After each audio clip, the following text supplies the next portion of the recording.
See, I think with this, because I haven't seen Funhouse Massacre in a while. If you carry that and I carry Emily and we go split on Shopping Mall, we could do it. All right, that's cool because I can carry Funhouse Massacre. Which one do you want to do first? Welcome to the Spooky Dooky Podcast, the only horror. Shoot. Do you want to try it again or just? Let's try it again. Yeah. Welcome to the Spooky Dooky Podcast, the only horror podcast for you social outcasts. I'm Derek. And I'm Mike. I feel like there was that intro just I'm not feeling it. I feel like we're like 8 episodes in or something, and that was like so rushed. I was supposed to do it slower. I know. I think you got nervous and were laughing because you fucked up before that. No, that never happened. Okay. Welcome to the Spooky Dooky Podcast, the only horror podcast for you social outcasts. Is that better? Yes. Okay. I wish you would have said that I'm Derek. Then we could have done, just fuck it. Let's do it. Let's just go. Let's go. We can do it. Oh, okay. So, we watched a movie called The Funhouse Massacre. This is in a Twitter poll we put on Twitter. Did it win? No. I don't think anybody voted for this movie. That sucks. You're right. And naturally, we chose to do this movie anyways. Yeah, when I posted that, I knew we were going to do them all. But I just wanted to see what people wanted. It reminded me a lot of Circus Kane, but like good. And then the other movie that came out in the fall, what the hell was Hellfest? Oh, I still didn't even see that. Yo, save your money.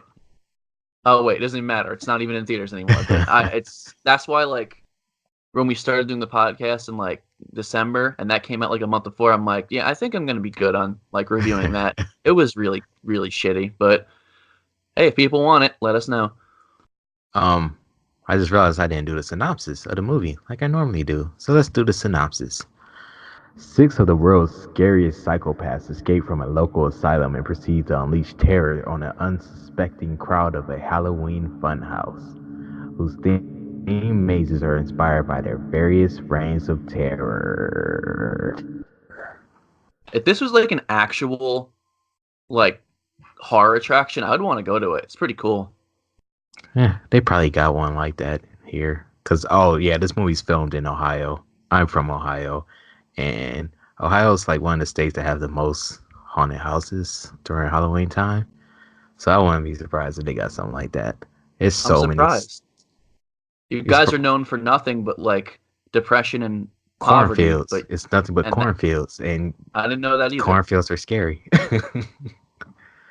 I mean, but I'm from Cleveland, so it's like city, suburbs. I guess that's similar to me being from Long Island. It's all city, and then the ginormous part of New York is all that. Like, no one thinks about that.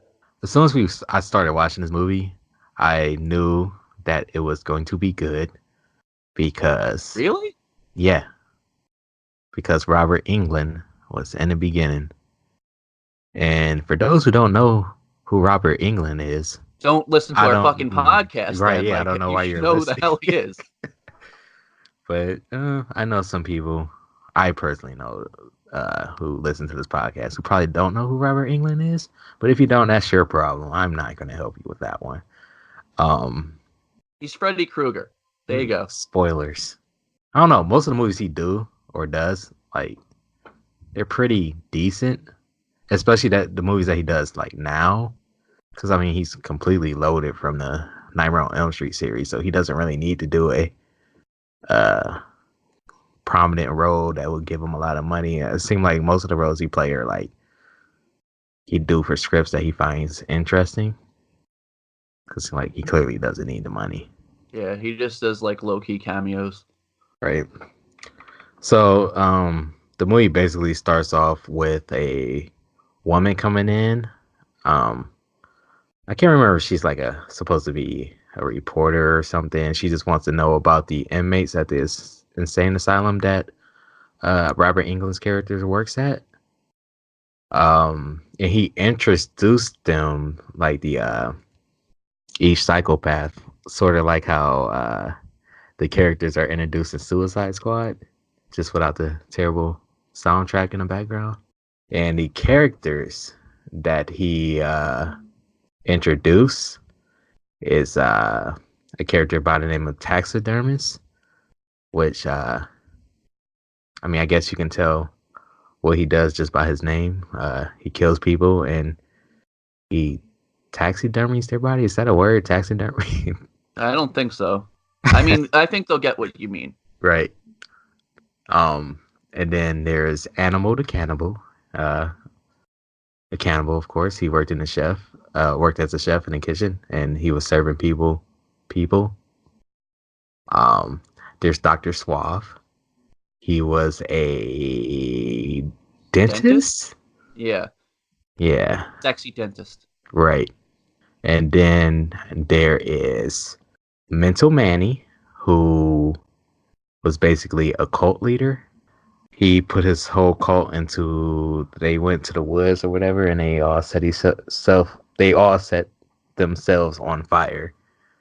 And then I think he's supposed to be like a hybrid between Ted Bundy and Charles Manson. I'll get into that. And then there's my favorite one, Rocco, the clown, who is a professional wrestler. And I'm not even going to bother to ask Mike which one's his favorite, because I already know it's Rocco, because Rocco's my favorite, and we both like wrestling. And you know what, though? Low key, I don't know, because in concept, he's great, but I think a lot of the other characters are better. The concept of anytime they throw a wrestling reference anywhere, I'm like, wow, thank you, mainstream media. But I don't know. The cult leader was pretty cool. Yeah, Mental Manny. Yeah. Okay. Basically, like, most of these killers are like based off something, like a real life killer. They even have it on their trivia thing. They said that Rocco, the wrestling clown dude, is basically John Wayne Gacy because he used to dress as clowns. Mm-hmm. And then Jeffrey Dahmer is basically Animal the Cannibal because Jeffrey Dahmer was a cannibal. I would have went with him as the taxidermist. But he ate people. I don't know. That's what the trivia page say. He also dissected them the way that they he was in the taxidermy. Like he started I saw that movie My Friend Dahmer, which is actually pretty good, and he started through taxidermy and like animals and was kind of with the that with experimentation with body parts similar to like a taxidermist. And then I'm guessing Dr. Suave is like Ted Bundy. Because I don't know. That's what it says here. I don't know. The trivia. So does it say that the cult leader's Manson? It doesn't even say it on there. They don't even have him like listed on a trivia thing, but he's basically Manson. Manson was the cult leader. He didn't really kill anybody. He had his people do it. Which is whatever. Yeah.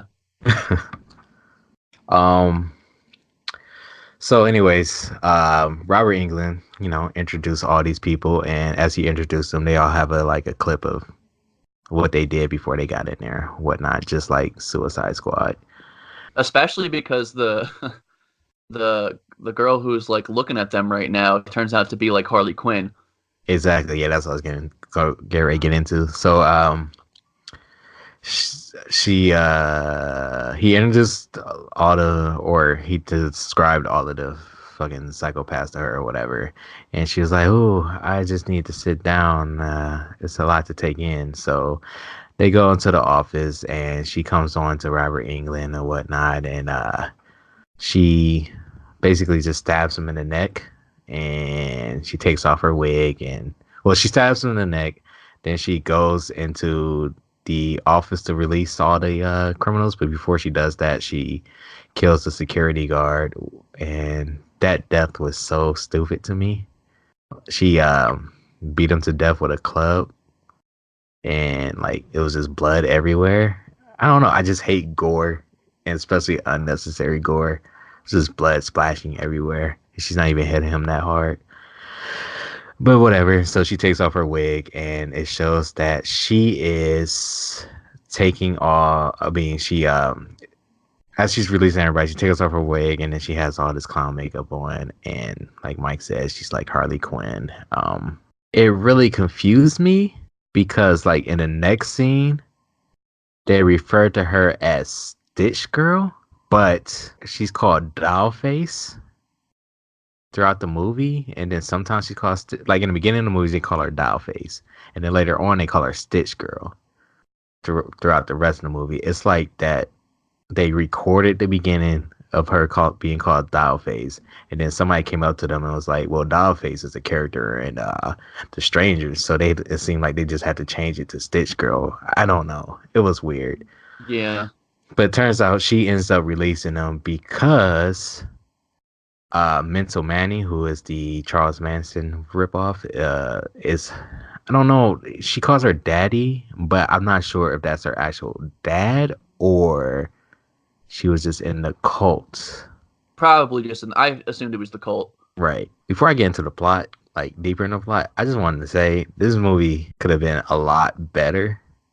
I mean, it was good, and it just makes me wish that horror movies were like budgeted like superhero movies. Like I wish they got the same amount of push, because each psychopath in this movie, I feel like could have had their own movie, and then like they could have came out with this movie, just putting them all together. That would have took forever. Hey, look at the Marvel movies. Yeah, no, that would be cool. Yeah, it would be cool. But you know, as long as they do like 2 a year, because I don't want to wait 6 years. Yeah, but unfortunately, they tried that, and I believe it was Warner Brothers that dropped the ball with that. It was like the Dark Universe or something. I don't know. You heard about that? No. That's why they remade The Mummy. Like they were gonna remake everything: The Mummy, Invisible Man, Dracula. They were gonna remake all the original Universal monsters. Yep. And have one big movie. That would be pretty cool. But yep, they failed with the Mummy remake. Nobody went to go see it. Brendan fucking Fraser. So yeah, the whole asylum scene is over with because you know they're all released, and we get introduced to our cast of characters that you know just eventually gonna get killed off because you know it's a horror movie. There is Morgan, who is the, like, I guess, main character guy or whatever. And, oh wow, they're not even credited on here. That tells you how much these characters really didn't matter at all. Yeah. Her name was Christina. So, yeah, so is Morgan. He's a waiter. And then he likes this girl named Christina.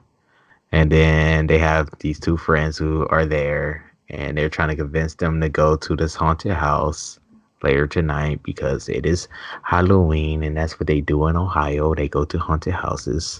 Did they ever say it was Ohio? Or you just like...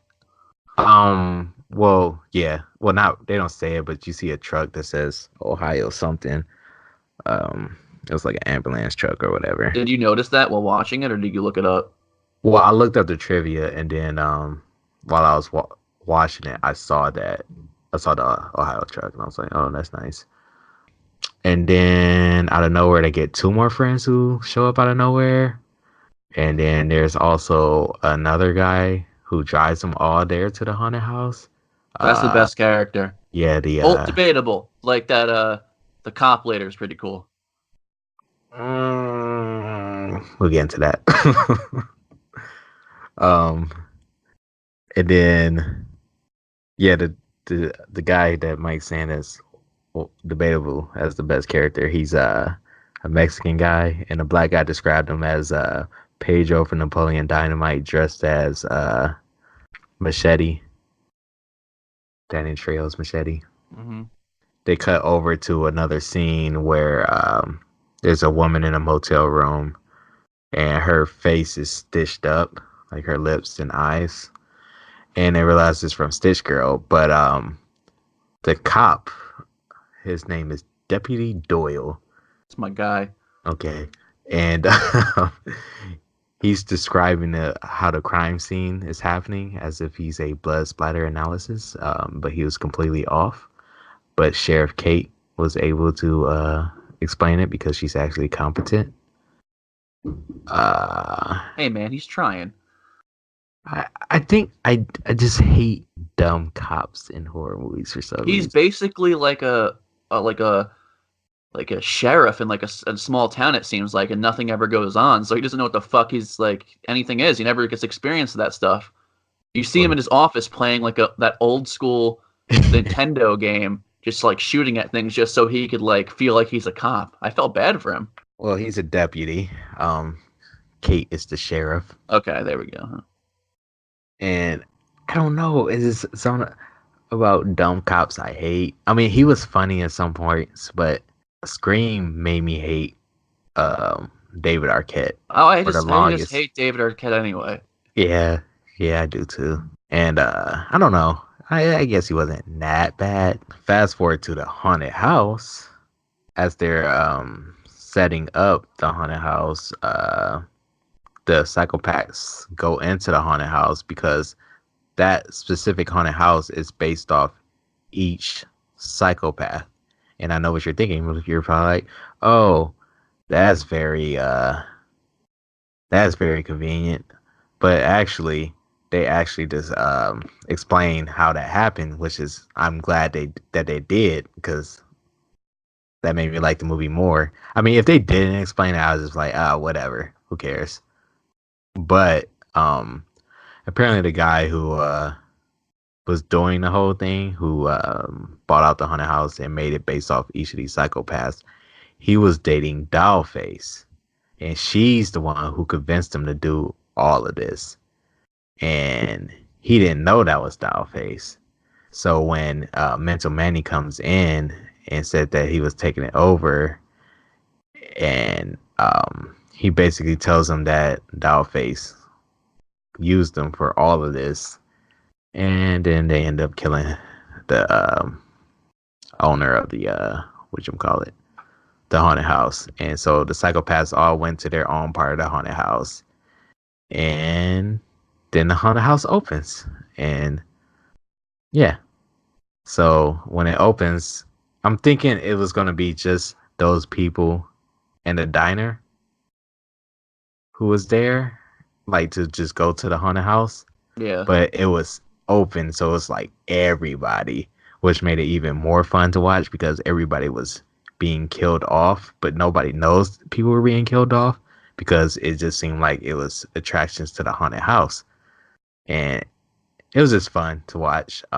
So many movies are doing it nowadays, and I like that shit because you can't tell what's real and what's not. It's like a good fear to have. Yeah, and it makes like going to an actual real haunted house like more scary, I guess. I don't know. Horror is very subjective. I'm never afraid of a haunted house, but I mean, people who do have that fear, this really plays on that fear, and I guess they'll have more fun at a haunted house just thinking about the possibility of that happening. So, do you like haunted houses? No, I hate them. See, I think in concept they're absolutely great, but I like to be scared from the comfort of my seat, not with people in my face. I feel like I'm gonna have a fight or flight and punch someone, so I'm like, I'm gonna sit this out. I think they're more afraid that it's gonna be a fight or flight situation with me. Like, I don't know.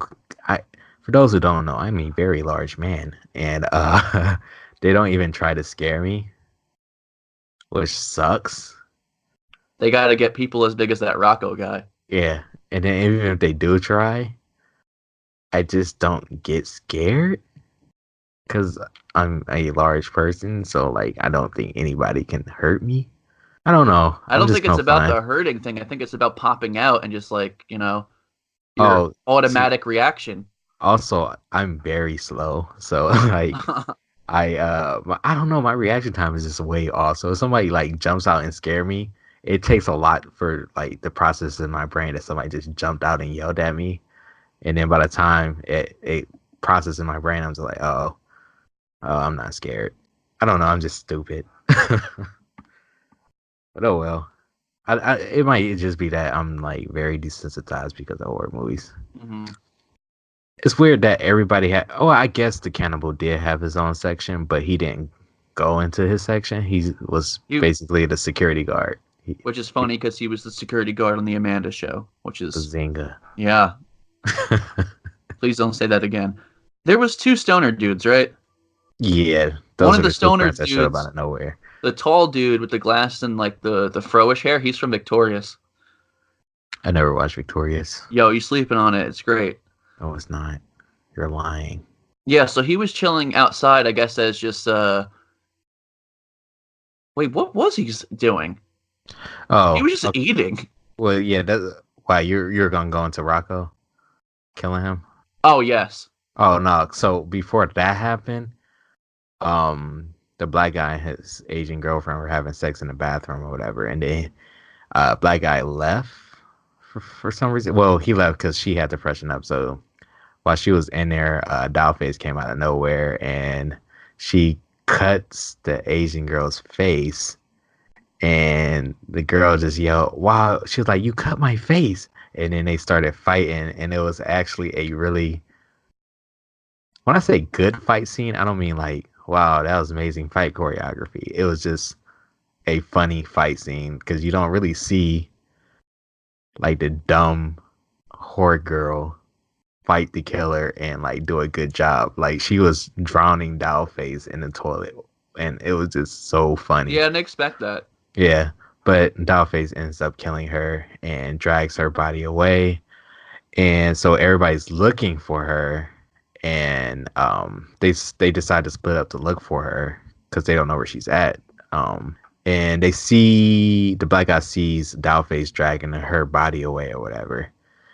And so they go chasing after her, the black guy, Morgan and Christina. And as they chasing her, they run into the stoners who were supposed to be looking for her, but they were just sitting there eating, which made Mike very angry. And not Mike, well, I don't know why it says your name, but it made the black guy very angry. And he went to go like charge at him or whatever, but they held him back. And out of nowhere, Rocco comes. Oh, wait a minute. I missed the most important part. Okay, so when they were setting up for the haunted house, the psychopaths were like just chilling with the actual staff of the haunted house or whatever. And there was a clown there who was supposed to play the part of Rocco during the haunted house scenes, like in the actual haunted house. And Rocco was just staring at him. And what he does, he grabs the dude by one hand, he grabs his face and just rips his entire face off. And the dude was a clown, so like he took the dude's face and he just wore it. Like he ripped he ripped the skin off his face and wore it like a clown mask. Which is, yeah, that was pretty funny. So yeah, anyways, Rocco comes behind the stoner, and I can't. Oh, the tall one that Mike was talking about from Victorious. Rocco picks him up. No, it's the other one. I'm literally watching it right now. Oh, he picks it up and drops the other guy, and the tall one gets away. Oh, okay. Like, what? He just picked him up and just dropped him on the ground? Yeah, for some reason, the tinier one went up to him, as like, thought it was cool, and just picked him up and dropped him, and his head is bleeding after that. They had a lot of good kills in here, but that was a shitty one. Yeah, but it was more realistic. Yeah. And I just love Rocco. That's a good character. So they all they all run away from Rocco, and they run to the gate. The owner made the fences electric fences because he didn't want people to sneak into his haunted house, which is probably one of Dollface's ideas, so people won't escape. But they get under the gate, but I don't remember how it was that Morgan was the only one who escaped. I don't remember either. Yeah. I just remember Morgan going underneath the gate. Honestly, I think he was just the first one to get underneath the gate, and everybody else like split up, but the black guy was gonna go underneath the gate too. No, he charged towards the black guy charged towards Rocco. Rocco just grabbed him and pushed him through the gate. Like he pressed his face against the gate and just kept pressing it until his face went between it. It's a chain link fence, so he just going through it's gross. I can't describe it. He just pushes him through the chain link fence. You remember how the other stoner died? I think I'm confusing it with Hellfest. Did he get hit with a giant mallet? Yes, he did. He got tossed onto the this test your strength thing, and Rocco used the giant mallet to crush his face. That was my favorite kill. Which I think they did that in Hellfest too, but this movie was first, so they get credit. They did it in Circus King too. Jesus, yep. I mean, it's a carnival game. Yeah. You really can't go wrong with that kill. Right. So that leaves Christina by herself, and Morgan, he's gone trying to get help. By the way, the Mexican dude who's dressed as Machete, he's in a parking lot just waiting for them to come back because for some reason he didn't go to the haunted house. He doesn't like haunted houses. Oh, okay, got you. So he's just in the parking lot. Christina, she's just like running away, and she's like with a whole nother group this time. Like it's weird. Like she just runs into another group and like they're fighting for their lives together. But obviously it doesn't last because everybody she's with dies, and it's really not that important anyway. So the whole time, Deputy Doyle, he is in the police station. I don't understand why he's a dispatcher too. I mean, maybe it's a small town in Ohio where the police answer the phone too instead of a separate 911 dispatcher, but whatever. So he's answering calls, and they're prank calls. People claiming that their friend's dying or whatever, but they're just fucking with him. And then so he eventually starts getting real calls. Well, he doesn't even get real calls. He just leaves the phone off the hook. So when people start actually calling 911, they don't. I mean, he's not answering the phone because he took the phone off the hook, which is really stupid. But whatever. That's Mike's favorite character. Hey man, Geraldo too is. That's the Mexican. Oh dude. yeah. Oh yeah. Yeah, you just keep calling people by their races, and I'm like, maybe we should call them their names. Well, the black guy is not credited, nor is the Asian girl, so I don't got time. Yeah. Sheriff Kate, she's been trying to contact him the whole time, but he's not answering the phone because the phone's off the hook. So she finally gets there, and she's like, she gets to the police station. She was like, yeah, Stitch Girl is on the loose. I don't know why they call her Stitch Girl if she's on IMDb as Dollface. And when I was watching it with the captions on, they kept calling her Dollface in the captions. But whatever. She says Stitch Face on the loose. Get your gun. We gotta go. So they drive off. As they're driving off, they run into Morgan, who's the one who's escaped under the fence. And I was hoping he would die. I just hate him. I'm pretty sure he did die. I don't remember. No. He made it. He got shot, I think, or something. No, I'll get into it. I'll get to it when we get there. Okay. Funny. Anyways, they see Morgan running through the street. Morgan got his hands up in the air, yelling, "Help! My friends are being killed." Deputy Doyle gets out the car and immediately draws out his gun. And Doyle's like, "Stop! Don't move, or I'll shoot." And Morgan basically is like, "I'm not moving. I just need help." And then Doyle just immediately shoots his gun. It doesn't. It like clips his like. It grazes shoulder? his arm. Yeah. See, you didn't say Doyle's like a bad character. I love that part. He's like so trigger happy because he's so not used to doing anything. He's like, and he, he reacts like, "Ow, what the fuck?" right, yeah. And then Doyle was like, "Well, to be fair, I told you not to move." And Morgan's like, "I didn't move." Morgan basically explains what's happening, and so for some reason, Sheriff Kate, gives Morgan a gun and was like, "Well, we got to do this together." And Morgan was like, "But it's at least 5 of them, and it's only 3 of us." And that's when Geraldo pulls up in his big truck. And the chicken shit Geraldo coming to save the day. I love him. He pulls up in the truck, and he's like he's here to help. So they all pull up together. They all decide to split up to kill, like, well, first of all, before they even decide to split up, they get there immediately and they run into Rocco. What I remember is Geraldo running up and stabbing him in the back. That's what happened. I guess he had them cornered, and Geraldo came out of nowhere and stabbed him in the back, and they all ran away. And I don't know how they got away, because Rocco, he just stood there like it didn't even bother him, but they all ran away.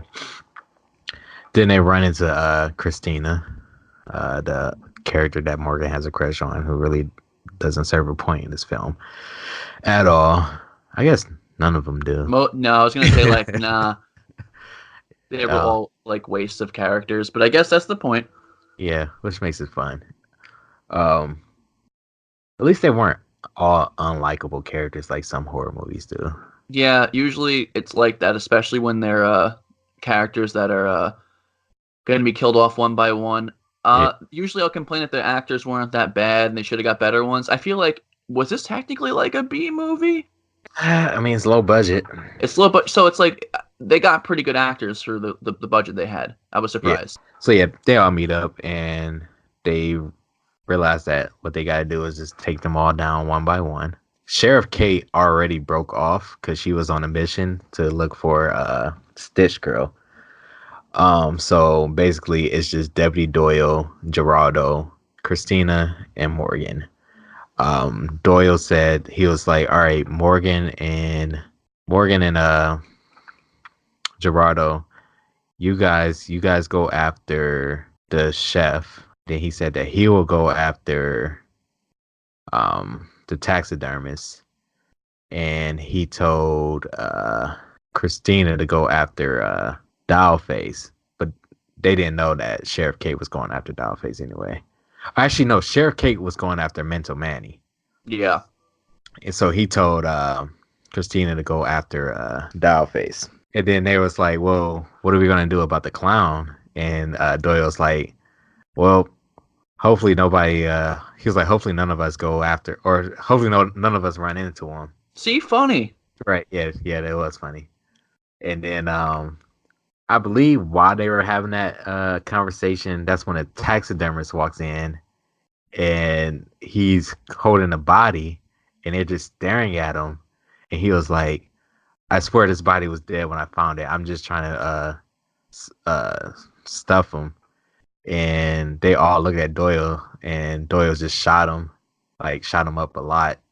And then Doyle immediately just throws up because he never shot somebody before. Yep. Which I guess that was kind of funny. Yeah, you got to give Doyle credit, man. The virgin cop. It's funny. So they all finally break up. Morgan and Geraldo, they kill, whatchamacallit, he killed a chef by sticking his face on a grill.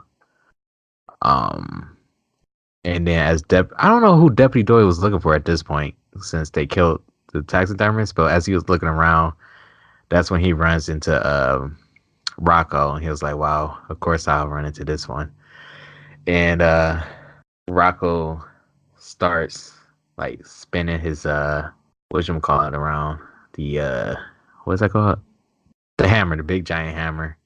Doyle like immediately pulls out his gun like real fast and just shoots Rocco. and he falls to the ground, and he dies, or does he? Anyways, he falls to the ground, and then you cut to Sheriff Kate. Story. Who cares? I really do not care for this story. The movie's just fun, but I didn't see it coming. I didn't care. But so apparently, well, not apparently. So yeah, Sheriff Kate, I guess, was a part of the cult. Yep. And that's why she was so bent on finding Mental Manny in Stitch Girl or Dollface or Miss Quinn, whatever you want to call her. She has the gun pointed towards him, and he's just like, he's telling Dollface not to worry. She's all talk. She's not going to do anything. Then, boom, she shoots him in the head. He dies. Boom. Whatever. I don't know what happens to the gun, but I guess it's gone or something. It went flying across the. It's like a weird place they were standing. What room was that? Like, what kind of thing was that? They were on like some sort of like metal walkway. Oh, you never seen that in a haunted house before? It's like a metal walkway, and then like there's like this spinning thing with like lights. It just spins to make people disoriented when they walk through it. Yeah. I never got it. I never understood it. But it's in a lot of haunted houses. But that's where they're fighting at. And so yeah, Sheriff Kate and Dollface started fighting each other 1-on-1, hand-to-hand combat. And what happened? Do they stab each other at the same time? Pretty much. Yeah, so they stab each other at the same time, and they both fall out, and they're laying there on the ground. And that's when, the police comes or whatever, and they take both of the bodies, and Doyle and Gerardo and Christina, what's his name, Morgan, they all walk out the haunted house or whatever. And as they're walking out, Morgan was like, wow, man, I can't believe we all actually made it out alive. Which is something you never say in a horror movie. Yeah. Because as soon as he said that, Rocco busts through the gate, grabs Morgan, and picks him up and basically does a backbreaker. Yeah. Like he like the you ever see the cover of Bane breaks Batman's back? Yeah. It's exactly like that. Mask and everything. So yeah, I'm pretty sure Morgan's dead after that. And then Doyle looks at the all the police there, and he was like, "What are you doing? Just shoot!"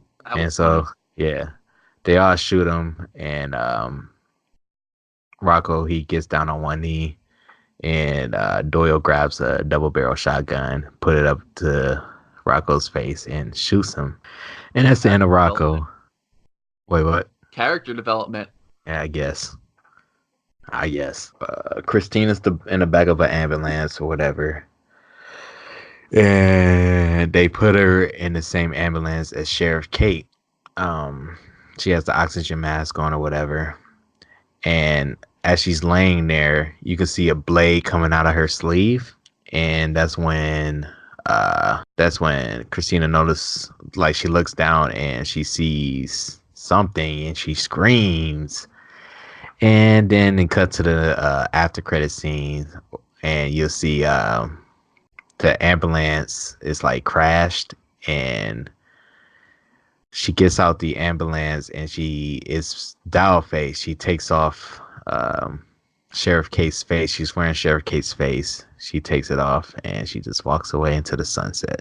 I love that ending. Did you stay for the end credits? I think so. I don't remember though. So at the end credits, like at the very end of the credits, you see a big yard full of body bags, and then one sits up and screams, and it's basically Rocco. Rocco was in the body bag, and he gets up, so Rocco's not dead, even though he took a shotgun to the face. I guess he's like a Michael Myers character. Yeah, I really, really, really, really, really, really, really hope they make a spin-off movie with him. The ratings on this are pretty bad. So, you see the ratings to Thanksgiving, and they made a Thanksgiving 3. Oh, yeah, I guess.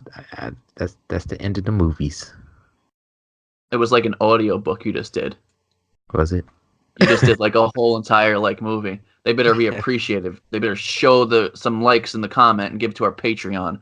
But yeah. Well, I guess it leaves us nothing else to rate it. Spooky or Dooky? I give it a big old fat spooky. I Yeah, we really, could tell. really, I love this movie. I love it. I will watch it again. I'm surprised. I didn't think you were gonna go for it when I pitched it, and that's cool. I don't know why I liked it.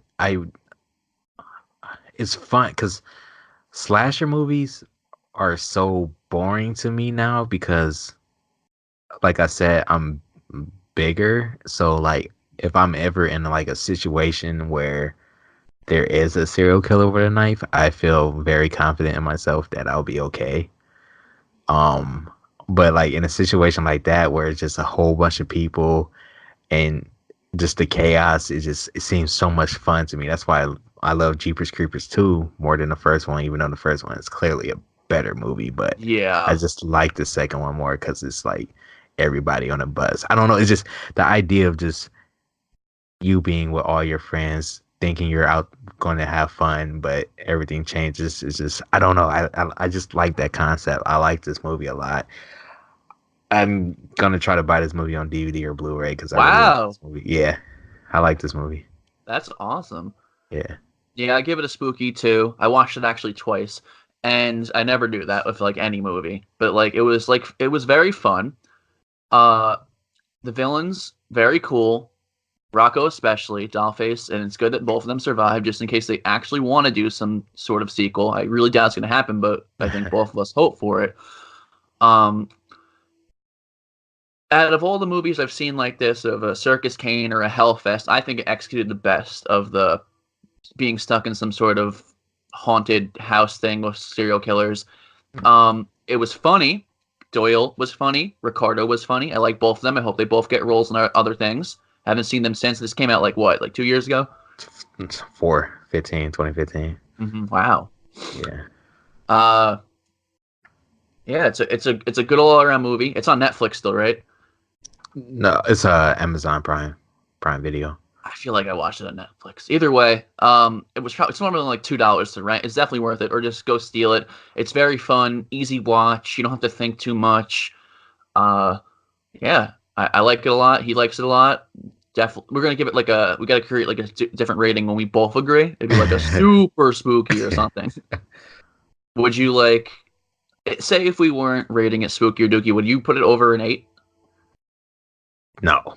Okay, because the way that you're talking about it is making me concerned. Like, I'm glad you enjoyed it because I really did too, and I'm glad that we don't have to shit on something today. But, yeah, it's not a good movie. I mean, like, it's fun. It's really fun. I think people are too concerned looking for so much depth in movies. When you find movies like this or Circus Kane or whatever like that, I like stuff like that because it's easy. You don't have to think too much. It's fun. It's a good ride. This time too, like the characters were not that annoying. They were pretty good actors. I don't know. It had a lot of. I'm trying to find like a fault in it. What would you say it would be a fault in it? I don't know. That's good. If we can't find a fault in it, that's good. And we're literally a podcast trying to critique freaking shitty movies. And it's crazy because this movie, like, it knows that it's like a B movie, but like in normal movies like this, they wouldn't even like explain why the haunted house had those specific attractions, but they actually went out of their way to explain it, and it wasn't a dumb reason. Like, it was, the writers were actually competent. Like, the writers were smart with this, and I think this movie knew what it was. Yeah. And that's why it didn't come off as trying too hard or trying too hard to be funny or cheesy. Like, it just had elements of everything you want out of a movie like this. No, it's not scary. No, it's not really that great of a plot, but it's good enough. And like, I think the thing I like most about it, all those people in the diner died except for Gerardo.